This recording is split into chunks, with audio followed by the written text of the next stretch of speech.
जो ख्वाजा आसिफ डेट्स दे रहे हैं मुलाकातों की, उस वक्त वो डीजीआई नहीं थे, वो आउट ऑफ आईएसआई थे। तो क्या वो जनरल बाजवा के वहां पे गए थे, ये बात ख्वाजा आसिफ को बतानी चाहिए, क्योंकि वो मुलाकात हुई थी जनरल बाजवा के ससुर जनरल एजाज अजीम के घर पे। तो जब वो वहां पे हो रही हैं और ये 19 अप्रैल में हुई थी, 2019 अप्रैल में, तो उस वक्त वो डीजीआई भी नहीं थे, आउट ऑफ डीजी आईएसआई थे। तो वो किसके वहां पे कर रहे थे, उसके बाद उनको लाया गया, वो डीजीआईएसआई लगे शायद जुलाई में, और अगस्त में इमरान खान साहब को एक्सटेंशन दे दी गई थी। तो वो तो इमरान खान ने दी थी एक्सटेंशन, फिर चैलेंज वो 22 नवंबर को हुई थी, जबकि 20 नवंबर को नवाज शरीफ लंदन जा चुके हुए थे। अपोजिशन का ये हक है कि वो जल्द से जुलूस करे, लेकिन लॉ एंड ऑर्डर की सिचुएशन ना बनाए, जो पहले ही हमारे लिए मसला बना हुआ होता है। आगे इजाजत नहीं मिलती पीटीआई को, तो वो फिर आप ध्यान में रखिएगा, जो डीजीआईएसपीआर ने फौज का पैगाम दिया हुआ है कि जब तक आप माफी नहीं मांगते, जुर्म कबूल नहीं करते दिल के दिल से, आपके साथ बात नहीं हो सकती। तो फिर रास्ता उसका सियासत का भी मुझे मुश्किल नजर आ रहा है। हमारे साथ सीनियर तज्जियाकार आमिर इलियास राणा साहब मौजूद हैं। राणा साहब, बहुत शुक्रिया आपके वक्त का।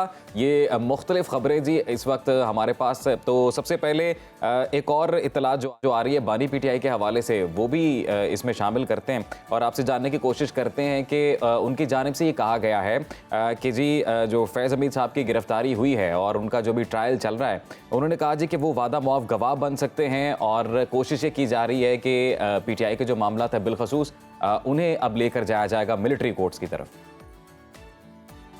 देखिए जी, खान साहब की इतला है, उन्हें पहले ही इतला मिल गई थी, तो उन्होंने कहा था कि आप सब पे साल आ रहे हैं, आप गैर जानिबदार हो जाएं और मुझे लगता है कि मेरा केस मिलिट्री कोर्ट में जाएगा।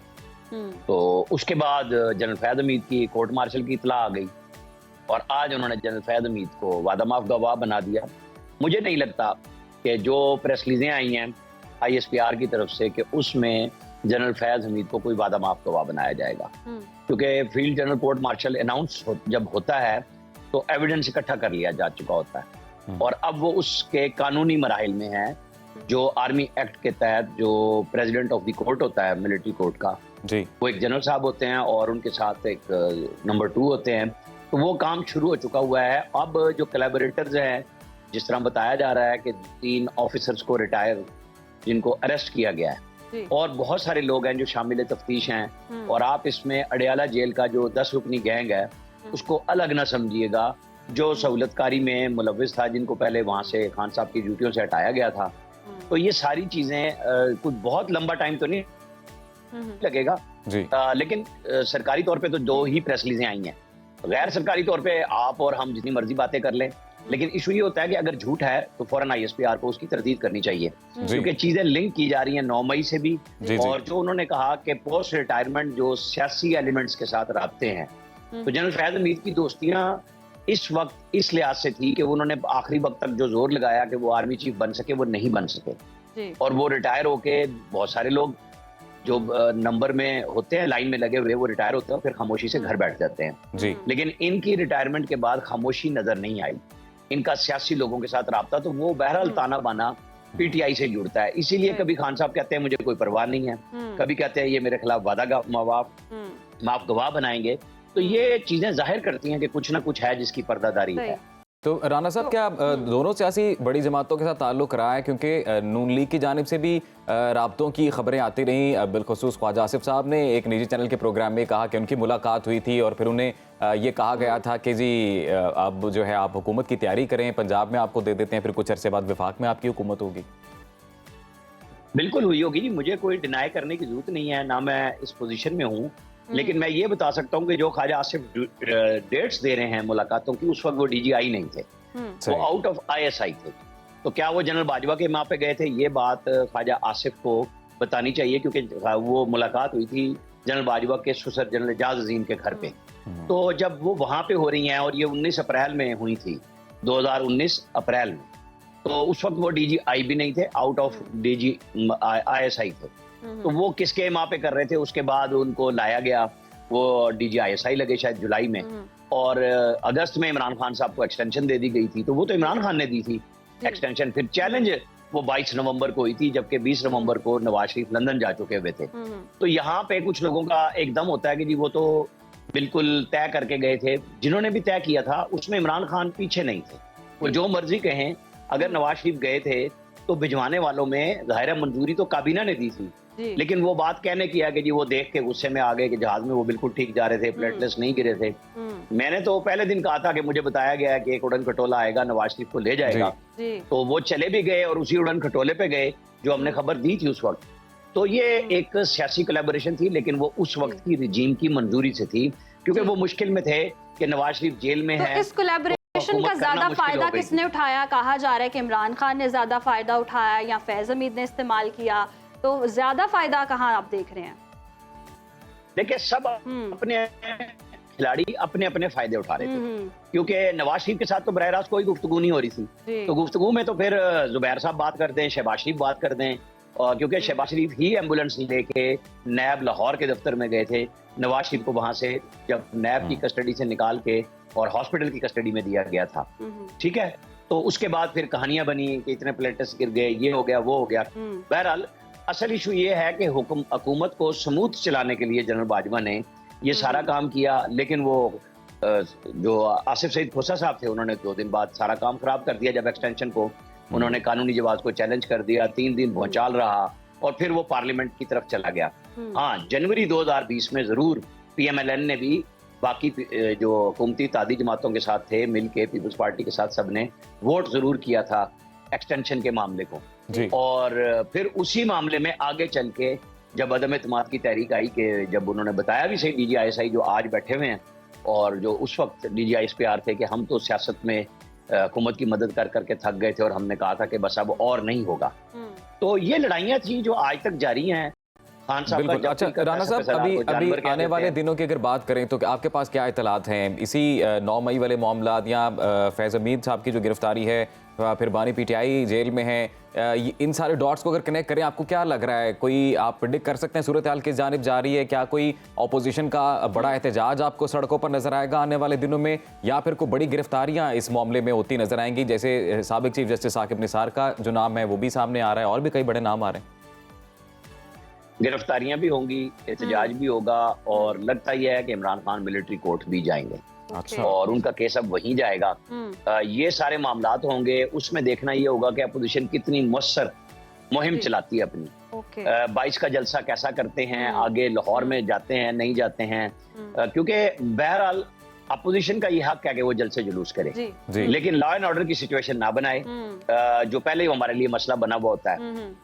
आगे इजाजत नहीं मिलती PTI को, तो वो फिर आप ध्यान में रखिएगा जो DGISPR ने फौज का पैगाम दिया हुआ है कि जब तक आप माफी नहीं मांगते, जुर्म कबूल नहीं करते दिल के दिल से, आपके साथ बात नहीं हो सकती। तो फिर रास्ता उसका सियासत का भी मुझे मुश्किल नजर आ रहा है। तो आमिर साहब, आपको क्या लगता है, फिर सियासत जलसे जुलूसों की तरफ जा रही है, फिर गिरफ्तारियों की तरफ जा रहे हैं, इत्तेहाद बनता है, टूटता है और वही सेम सिचुएशन सामने आ जाती है, एक सर्कल है जो रिपीट होता है। तो ये सर्कल कब तक रिपीट होता रहेगा? मुल्क में इस्तेहकाम कहीं आप देख रहे हैं कि यही सिलसिला बस चलता रहना है? अभी फिलहाल तो फौरी तौर पे कोई इस्तेहकाम नजर नहीं आ रहा।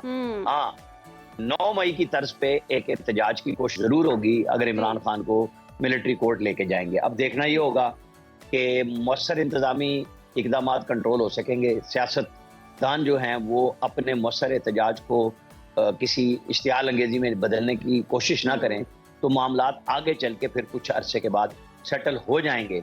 लेकिन उसमें जाहिर है अगर इमरान खान मिलिट्री कोर्ट चले गए तो PTI तो बहुत पीछे जाएगी और लड़ाई बढ़ेगी। ठीक है। अच्छा राना साहब, मिलिट्री कोर्ट जाना कोई नजर नहीं आ रहे, आगे चल के देखें। मिलिट्री कोर्ट जाना क्या कोई खतरनाक बात है? क्योंकि मिलिट्री कोर्ट्स के बाद अगर मामला फिर दीगर अदालतों में जाएगा तो वहां पर तो ऑब्वियसली फिर हम देखते हैं कि सस्टेन नहीं कर पाती हैं चीजें जब मजीद कार्रवाई आगे बढ़ती है। तो क्या ये कोई खतरनाक बात हो जाएगी मिलिट्री कोर्ट्स की जानिब जाना? देखिए, मिलिट्री कोर्ट एक आखिरी ऑप्शन ही नजर आ रहा है ना, कि जब सिविल अदालतें हर आदमी को जिसकी वीडियो मौजूद है, जो लोगों को उकसा रहा है और मिलिट्री इंस्टॉलेशन पे जा रहा है, वो सबूत ही नजर नहीं आ रहे और वो उन सबको जमानतें मिल रही हैं। तो फिर मिलिट्री कोर्ट का केस जब आएगा, जब फैसला, मतलब मैं तो एक उस पर बात कर रहा हूँ कि मैं तज्जिया कर रहा हूँ कि हाँ ये हो सकता है, तो उसके बाद तो फिर जो मिलिट्री कोर्ट का फैसला होगा उसको अदालत ही देखेगी ना, यानी हाई कोर्ट देखेगी। और वो देखेंगे कि अगर वो पिंडी के केस में बुक होते हैं तो लाहौर हाई कोर्ट देखेगी। इस्लामाबाद का केस तो है नहीं कोई ऐसा दहशतगर्दी का जिसमें इमरान खान का केस फिर इस्लामाबाद हाई कोर्ट में आए, जहाँ पे वो 6 इस्लामाबाद जजों हाई के कोर्ट में खतूत भी आएगा और मौजूद हैं। अदालतें देखेंगी। आमिर साहब, दूसरी जानिब हम देखते हैं कि बिलावल भुट्टो जो हैं, सियासत में एक नई चीज़ जो हुई है वो ये है कि उन्होंने चैलेंज किया है और उन्होंने कहा है कि ऐसा कोई अस्पताल दिखा दे जो गरीबों के लिए मुफ्त सहूलियात फराहम करता हो, और अगर आपको खिदमात की ज़रूरत है तो हम मुराद अली शाह को भेज देते हैं। उन्होंने ये भी पेशकश की है, इस पर आप क्या कहेंगे? देखें, पहली बात बिलावल भुट्टो ने बहुत अच्छी कही है जी। कि हमने हेल्थ के लिए काम किया है, तो जो काम सही है उसको सराहा जाना चाहिए। और बिलावल भुट्टो के कहने के बाद शहबाज शरीफ को आगे बढ़ जाना चाहिए, मरियम नवाज को भी आगे बढ़ना चाहिए कि जी बिल्कुल ठीक है, हम जायजा लेंगे और ये काम अगर पंजाब में हो सकता है तो क्यों ना किया जाए। इसी तरह जिस तरह जवाब दिया जा रहा है कि बिजली के यूनिट 14 रुपए अगर कम पंजाब में किए गए हैं तो वो भी एक अच्छा कदम है और सेहतमंदाना मुकाबला होना चाहिए सूबों में, तभी हम आगे बढ़ेंगे ना कि कहीं सिंध पीछे है, कहीं कोई और सूबा पीछे है। लेकिन राना साहब, इसी बात पे एमक्यूएम शिकवा कर रही है।